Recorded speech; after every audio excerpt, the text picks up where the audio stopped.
Alert: Trump issues game-changing global warming announcement. President Trump continues to hack away at a series of unconstitutional actions undertaken by former President Obama without the support of Congress.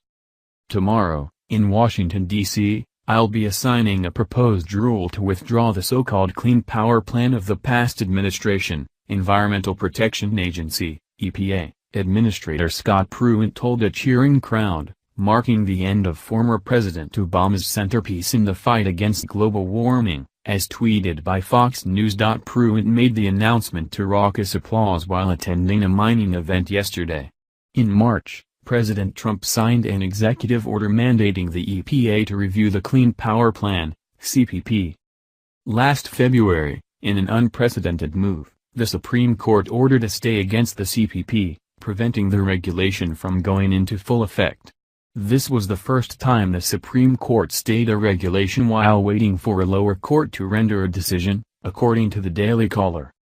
As reported by National Review, Pruitt had two very good reasons for rescinding the Clean Power Plan. First, the plan picked winners and losers in the marketplace with the intention to kill coal. Second, the EPA never had the authority to enforce the CPP. While running for office in 2008, then-candidate Barack Obama made his intentions clear. If someone wants to build a new coal-fired power plant they can, but it will bankrupt them because they will be charged a huge sum for all the greenhouse gas that's being emitted, he said, laying out his plan to kill coal.